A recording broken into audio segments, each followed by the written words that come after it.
ನಮಸ್ತೆ ಸ್ನೇಹಿತರೆ, ಇವತ್ತು ನಾವು ದ್ವಿತೀಯ BA ಇತಿಹಾಸದಲ್ಲಿ ಮುಖ್ಯವಾದ ಪ್ರಶ್ನೆಯ ಪಾಯಿಂಟ್ಸ್ಗಳನ್ನು ಹಾಗೆ ಅದರ ವಿವರಣೆಯನ್ನು ತಿಳ್ಕೊಳ್ಳುವ.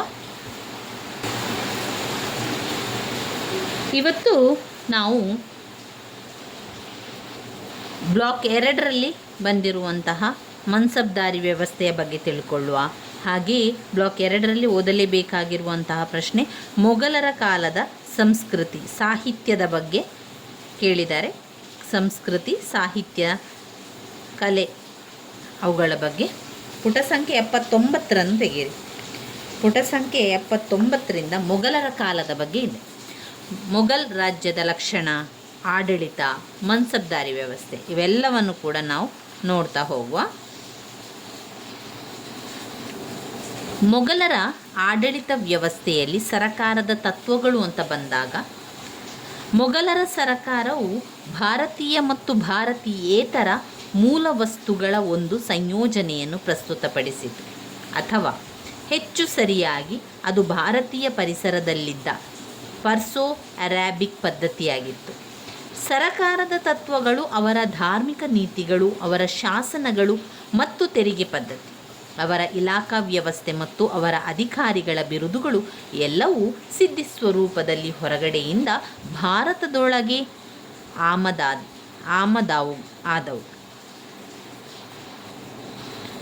ಭಾರತದಲ್ಲಿ ರೂಢಿಯಲ್ಲಿದ್ದ ಆಚರಣೆಯಾಗಿರಬಹುದು ಅಥವಾ ಭಾರತದ ಒಂದು ಸಾಂಪ್ರದಾಯಿಕ ವಿಧಿಗಳನ್ನು ಸಾಧ್ಯವಾದಷ್ಟರ ಮಟ್ಟಿಗೆ, ಅಂದರೆ ಎಲ್ಲಿಯವರೆಗೆ ಎಲ್ಲ ಇಸ್ಲಾಮಿಕ್ ಸರಕಾರಗಳ ಮೂಲ ತತ್ವಗಳಿಗೆ ವಿರುದ್ಧವಾಗಿರದಿರುವವರೆಗೆ ಗೌರವಿಸಲಾಗುತ್ತಿತ್ತು ಮತ್ತು ವಿದೇಶಿ ಪದ್ಧತಿಗಳು, ಆಚರಣೆಗಳು, ಆಸ್ಥಾನ ಮತ್ತು ಉನ್ನತ ಅಧಿಕಾರಿಗಳ ವಲಯಗಳನ್ನು ಸಂಪೂರ್ಣವಾಗಿ ಆಳುತ್ತಿತ್ತಾದರೆ, ಸಾಮಾನ್ಯವಾಗಿ ಹೇಳುವಂತೆ ಗ್ರಾಮೀಣ ಆಡಳಿತದಲ್ಲಿ ಮತ್ತು ಕೆಳ ಅಂತಸ್ತಿನ ಅಧಿಕಾರಿಗಳ ವಲಯದಲ್ಲಿ ಭಾರತೀಯ ಆಚರಣೆಗಳನ್ನು ಮೇಲುಗೈ ಸಾಧಿಸಲು ಬಿಡಲಾಗಿತ್ತು. ಮೊಘಲರ ಆಡಳಿತ ವ್ಯವಸ್ಥೆಯಲ್ಲಿ ಸರಕಾರದ ತತ್ವಗಳ ಬಗ್ಗೆ ಹೇಳುವುದಾದರೆ, ಮೊಘಲ್ ಪ್ರಭುತ್ವದ ಲಕ್ಷಣಗಳು ಅಂತ ಬಂದಾಗ ಅದು ಸುಲ್ತಾನರ ಕಾಲ. ಸುಲ್ತಾನರು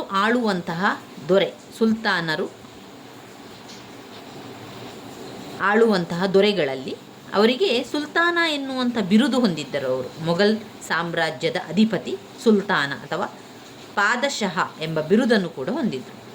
ಇದು ಬಾಬರನ ದಿನಗಳಿಂದಲೇ ಆರಂಭವಾಗಿದ್ದಂತಹ ಪದ್ಧತಿ. ಕುರಾನಿನ ಕಲ್ಪನೆಯಂತೆ ಮೊಘಲ್ ಚಕ್ರವರ್ತಿಯು ಕೇವಲ ಮುಸ್ಲಿಮರನ್ನು ಆಳುವವನು ಮಾತ್ರ. ಇದರ ಅರ್ಥ ಅವನು ನಿಷ್ಠಾವಂತರ ಅಥವಾ ಮುಸ್ಲಿಮರ ದಂಡನಾಯಕ ಎಂದಾಗುತ್ತದೆ. ರಾಜನಾಗಿ ಅವನು ಜಮಾಯತ್ಗೆ ಜವಾಬ್ದಾರರೆಂದು ಭಾವಿಸಲಾಗುತ್ತಿತ್ತು. ಆದರೆ ನಿಜವಾದ ಆಚರಣೆಯಲ್ಲಿ ನೋಡಿದರೆ ಅವನು ರಾಜ ಮತ್ತು ಇಸ್ಲಾಂ ಧಾರ್ಮಿಕ ಹಿತಾಸಕ್ತಿಗಳ ರಕ್ಷಕ ಮಾತ್ರವೇ ಅಲ್ಲದೆ ಸಾಮ್ರಾಜ್ಯದ ಮುಸ್ಲಿಮರೇತರ ಪ್ರಜೆಗಳನ್ನು ಆಳುವವನು ಕೂಡ ಆಗಿರುತ್ತಿದ್ದನು. ಇಸ್ಲಾಮಿನ ಧಾರ್ಮಿಕ ಗುರುಗಳು ಮುಸ್ಲಿಂ ಒಡನಾಡಿಗಳ ಸಂಘ ಅಥವಾ ಮಿಲ್ಲತ್ನ ಸಾರ್ವಜನಿಕ ಅಭಿಪ್ರಾಯವನ್ನು ನಿಯಂತ್ರಿಸುವ ಕಾರ್ಯವನ್ನು ಮಾಡ್ತಾಯಿದ್ರು. ಅದನ್ನು ಉಲೇಮಾ ಎಂದು ಕರೆಯುವವರು. ಕೇವಲ ಮುಸ್ಲಿಮರ ದೊರೆ ಎನಿಸಿಕೊಳ್ಳುವುದರಿಂದ ತನ್ನ ವಿಶಾಲವಾದ ಸಾಮ್ರಾಜ್ಯವನ್ನು ಸಮರ್ಥವಾಗಿ ಆಳುವುದರ ಸತ್ಯವನ್ನು ಅಕ್ಬರನು ಪ್ರಾರಂಭದಿಂದಲೇ ಸಮರ್ಥವಾಗಿ ಆಳುವುದು ಅಸಾಧ್ಯವಾದುದರಿಂದ ತಾನು ಇಡೀ ಪ್ರಜಾ ಸಮುದಾಯದ ಅಧಿಪತಿಯಾಗಬೇಕಾಗುತ್ತದೆ ಎಂಬ ಸತ್ಯವನ್ನು ಅಕ್ಬರನು ಪ್ರಾರಂಭದಿಂದಲೇ ಮನವರಿಕೆಯನ್ನು ಮಾಡಿಕೊಂಡಿದ್ದ. ಆದ್ದರಿಂದ ಮಿಲ್ಲತ್ ಅಥವಾ ಉಲ್ಲೇಮಗಳ ಅವನ ಸಂಕಲ್ಪಕ್ಕೆ ವ್ಯತಿರಿಕ್ತವಾಗಿ ವರ್ತಿಸದಂತೆ ಇರಲು ಅಕ್ಬರನು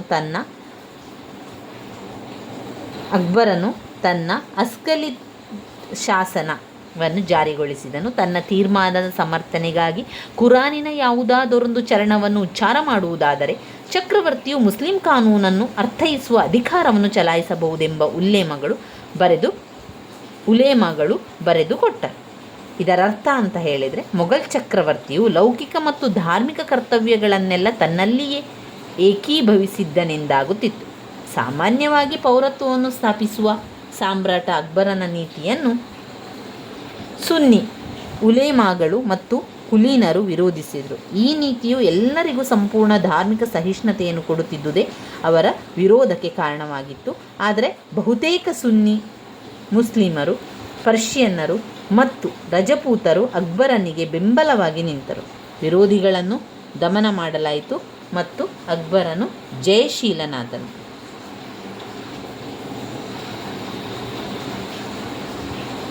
ಇನ್ನು ಕೆ.ಸಿ. ಚೌಧರಿಯರು ಏನು ಹೇಳಿದರು ಅಂತ ಹೇಳಿದರೆ, ರಾಜ್ಯ ಮತ್ತು ಸರಕಾರದತ್ತ ಅಕ್ಬರನಿಗಿದ್ದ ಮನೋಭಾವನೆ ವೈಯಕ್ತಿಕ ನಿರಂಕುಶಾಧಿಕಾರದ್ದು ಮಾತ್ರವೇ ಆಗಿತ್ತು. ಆದರೆ ಅದು ಉತ್ತಮ ಅರಿವಿನಿಂದ ಕೂಡಿತ್ತು ಮತ್ತು ಪ್ರಜೆಗಳ ಕಲ್ಯಾಣದ ಬಗ್ಗೆ ಕಾಳಜಿಯನ್ನು ಹೊಂದಿತ್ತು. ರಾಜ್ಯದ ಅತ್ಯುಚ್ಚ ಅಧಿಪತಿಯಾಗಿ ಸೈನ್ಯದ ಮಹಾದಂಡನಾಯಕ, ಮುಖ್ಯ ಕಾರ್ಯನಿರ್ವಾಹಕ,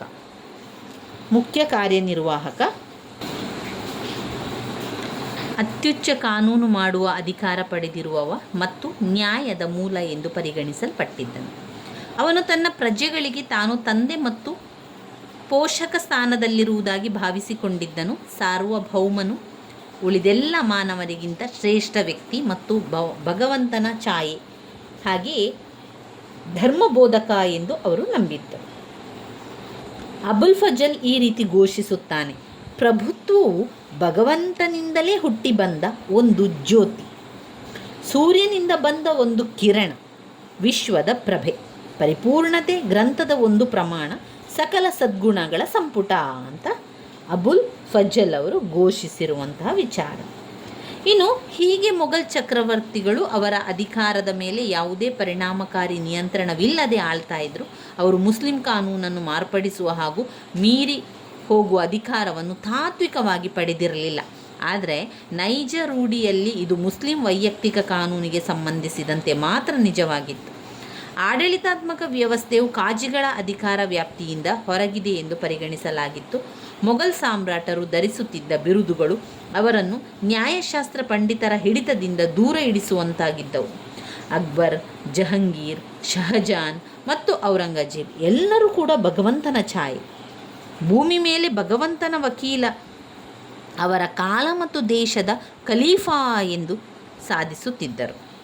ಮೊಘಲ್ ಸಾಮ್ರಾಟನು ಅಪರಿಮಿತ ಅಧಿಕಾರಗಳನ್ನು ನಡೆಸುತ್ತಿದ್ದನು. ಅವನು ರಾಜ್ಯ ಮತ್ತು ಸರಕಾರದ ಅಧಿಪತಿಯಾಗಿದ್ದನು. ಅವನು ಪ್ರಧಾನ ಸೇನಾಧಿಪತಿಯಾಗಿದ್ದನು ಮತ್ತು ನ್ಯಾಯದ ಮೂಲಾಸರೆಯಾಗಿದ್ದನು. 4ರಿಂದ 6ರವರೆಗೆ ಮಂತ್ರಿಗಳು ಇದ್ದರೂ ಸಹ ಅವರಿಗೆ ನೀತಿಗಳನ್ನು ಉಪಕ್ರಮಿಸುವ ಅಧಿಕಾರವಿರಲಿಲ್ಲ. Doctor R.C. ಮಜಂದಾರ್ ಹೇಳುವಂತೆ, ಮಂತ್ರಿಗಳೊಡನೆ ಸಮಾಲೋಚನೆ ನಡೆಸಲೇಬೇಕೆಂದು ಒತ್ತಾಯ ಹೇರುವಂತಿರಲಿಲ್ಲ. ಅವರು ನೀಡುವ ಯಾವುದೇ ಸಲಹೆಗಳನ್ನು ಸಾಮ್ರಾಟನು ಒಪ್ಪುವುದೂ ಬಿಡುವುದು ಅವನ ಇಚ್ಛೆಗೆ ಮಾತ್ರ ಸೇರಿದ್ದ ವಿಚಾರ ಆಗಿತ್ತು. ಮೊದಲ 6 ಮೊಘಲ್ ಸಾಮ್ರಾಟರು ಬಹಳ ಬಲವಾದ ವ್ಯವಹಾರ ಜ್ಞಾನ ಸಂಪನ್ನರಾಗಿದ್ದರು ಮತ್ತು ಅವರ ನಿರಂಕುಶತ್ವವು ಇದರಿಂದಾಗಿ ಸಹಿಸಲು ಸಾಧ್ಯವಾದಷ್ಟು ಕಠಿಣವಾದುದೆಂದು ಅನಿಸುತ್ತಿರಲಿಲ್ಲ. ಈ ವಿಚಾರ ಗೊತ್ತಾದರೆ ನಮಗೆ ಮೊಘಲ್ ಸಾಮ್ರಾಜ್ಯ ಯಾವ ರೀತಿ ಇತ್ತು ಎನ್ನುವಂತಹ ಒಂದು ಯೋಚನೆಗಳು ಬರ್ತದೆ. ಮೊಘಲ್ ಸಾಮ್ರಾಜ್ಯದಲ್ಲಿ ಈ ರೀತಿ ರಾಜರುಗಳಿದ್ದು, ಮೊಘಲ್ ಸಾಮ್ರಾಜ್ಯದ ಆಡಳಿತ ಮೂಲತಃ ಸೈನಿಕ ಸ್ವರೂಪದ್ದಾಗಿದ್ದು, ಕಾಲಕ್ರಮೇಣದೇನಾಗ್ತದೆ, ಸ್ಥಳೀಯ ಪರಿಸರಕ್ಕೆ ತಕ್ಕಂತೆ ಬದಲಾವಣೆ ಹೊಂದಿ ಗಟ್ಟಿಯಾಗಿ ನೆಲೆಯೂರಿತಾದರೂ ಅದರ ಸೈನಿಕ ಸ್ವರೂಪವನ್ನು ಕೊನೆಯವರೆಗೂ ಉಳಿಸಿಕೊಂಡೇ ಬಂದಿತು. ಎಲ್ಲ ನಾಗರಿಕ ಅಧಿಕಾರಿಗಳು ಮನ್ಸಾಬ್ದಾರರು ಅಥವಾ ಸೇನಾ ಬಲದ ಸದಸ್ಯರೇ ಆಗಿರುತ್ತಿದ್ದರು. ಮೊಘಲರ ಭೂ ಕಂದಾಯ ಪದ್ಧತಿಯು ಭಾರತದಲ್ಲಿ ಹಿಂದಿನಿಂದಲೂ ಜಾರಿಯಲ್ಲಿದ್ದ ಪದ್ಧತಿಯ ಮೇಲೆ ಆಧಾರಿತವಾಗಿತ್ತು. ಹಿಂದೂ ಕಂದಾಯಾಧಿಕಾರಿಗಳನ್ನೇ ಸಾಮ್ರಾಟರು ನೇಮಕ ಮಾಡಿಕೊಳ್ಳುತ್ತಿದ್ದರು ಮತ್ತು ಸಾಮಾನ್ಯವಾಗಿ ಅವರ ಕರ್ತವ್ಯ ಪಾಲನೆಯಲ್ಲಿ ಮಧ್ಯಪ್ರವೇಶಿಸುತ್ತಿರಲಿಲ್ಲ.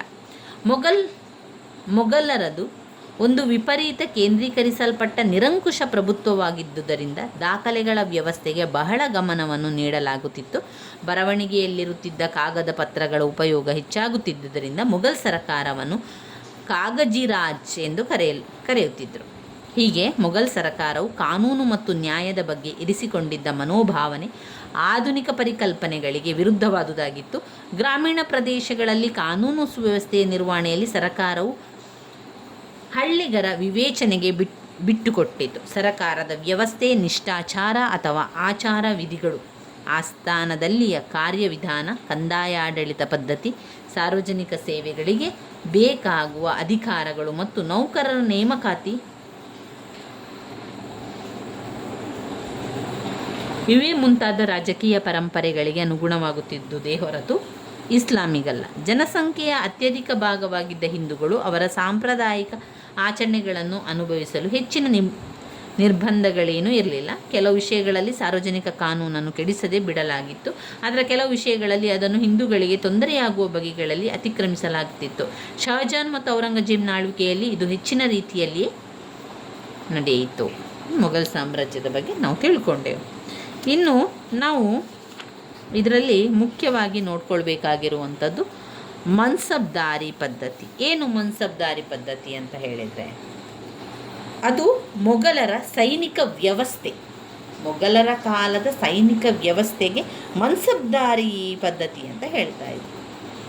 ಇದನ್ನು ಸರಳವಾಗಿ ನಾವು ಹೇಳುವುದಾದರೆ ಅದು ಸೈನಿಕ ವ್ಯವಸ್ಥೆಯನ್ನು ಮಾಡುವುದು. ಸೈನಿಕರಿಗೆ ತರಬೇತಿಯನ್ನು ಕೊಟ್ಟು ಸೈನಿಕರನ್ನು ಯಾವ ರಾಜನಿಗೆ ಬೇಕು ಅಂತ ತಿಳ್ಕೊಂಡು ನಂತರ ಅವರಿಗೆ ಸೈನಿಕರನ್ನು ಕೊಡುವಂಥದ್ದು, ಅಥವಾ ಆ ರಾಜನೊಂದಿಗೆ ಆ ಸೈನಿಕರು ಕೆಲಸ ಮಾಡುವಂಥದ್ದು.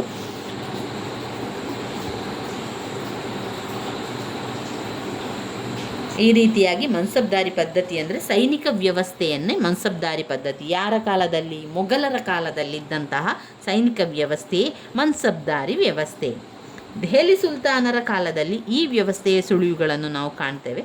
ಶೇರ್ಷಹ ಸೂರನು ಕೂಡ ಅವನ ಸೈನ್ಯದಲ್ಲಿ ಒಂದು ರೀತಿಯಲ್ಲಿ ಶ್ರೇಣಿಯನ್ನು ಸ್ಥಾಪಿಸಿದ್ದನು. ಅವನ ಸೈನ್ಯದಲ್ಲಿ 1,000, 2,000 ಇನ್ನೂ ಹೆಚ್ಚು ಸಂಖ್ಯೆಯ ಸೈನಿಕರ ನಾಯಕತ್ವ ವಹಿಸುತ್ತಿದ್ದ ದಳಪತಿಗಳಿದ್ದರು. ಬಾಬರ್ ಮತ್ತು ಹುಮಾಯೂನ್ನ ಕೈಕೆಳಗಿದ್ದ ಸೈನಿಕ ಮಂಗೋಲರು, ತುರುಷ್ಕರು, ಉಜ್ಬೆನ್, ಪರ್ಷಿಯನ್, ಅಫ್ಘಾನ್ ಮುಂತಾದ ವಿದೇಶಿಯರು ಇರುತ್ತಿದ್ದರು. ಅವರಿಗೆ ಸಂಬಳದ ಬದಲಾಗಿ ಸೇನಾ ದಳಪತಿಗೆ ಭೂಮಿಯನ್ನು ಕೂಡ ಕೊಡ್ತಾಯಿದ್ರು.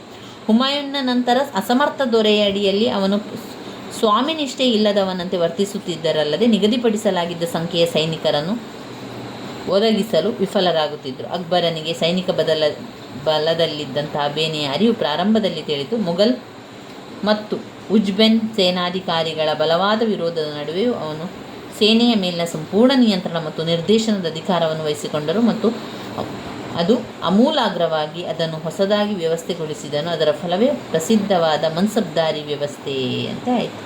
ಈ ಮನ್ಸಬ್ದಾರಿ ವ್ಯವಸ್ಥೆಯಲ್ಲಿ 5,000ಕ್ಕಿಂತ ಹೆಚ್ಚಿನ ಅಧಿಕ ಸಂಖ್ಯೆಯ ಸೈನಿಕರನ್ನು ಸಿದ್ಧವಾಗಿರಿಸಿಕೊಂಡಿರುತ್ತಿದ್ದುದನ್ನು ಸಾಮಾನ್ಯವಾಗಿ ರಾಜಪರಿವಾರದ ಸಂಬಂಧಿಗಳಿಂದ ನೇಮಕ ಮಾಡಿಕೊಳ್ಳಲಾಗುತ್ತಿತ್ತು.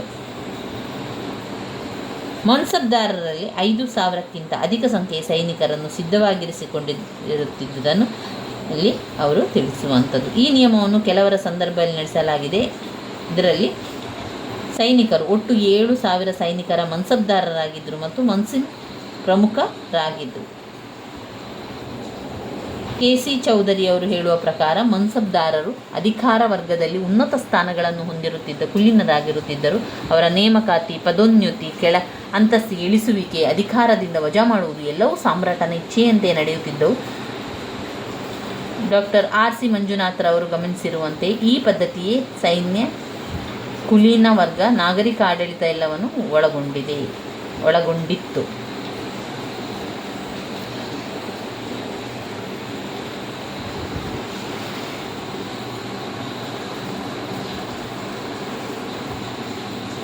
ಇಲ್ಲಿ ಮನ್ಸಬ್ದಾರನ ಕರ್ತವ್ಯಗಳಿದೆ, ಪರಮಾನ, ಮೊಘಲ್ ಸೈನ್ಯ, ಇದೆಲ್ಲ ನೋಡ್ಕೊಳ್ಬೇಕೊಮ್ಮೆ.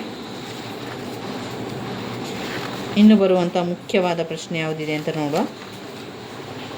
ಮೊಘಲರ ಕಾಲದ ಸಾಮಾಜಿಕ ಜೀವನ, ಆಡಳಿತ ವರ್ಗ, ವ್ಯಾಪಾರಿ ಕರಕುಶಲ ಎಲ್ಲವೂ ಕೂಡ ಇರುವಂಥದ್ದು ವಿಚಾರ.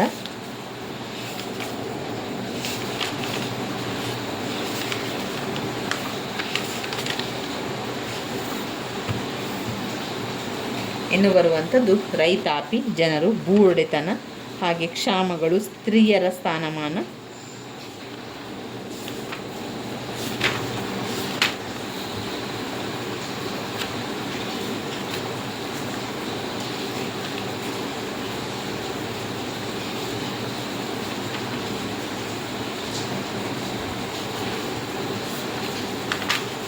ಇನ್ನು ರೈತಾಪಿ ಜನರ ಬಗ್ಗೆ ಕೂಡ ತಿಳ್ಕೊಳ್ಳುವ.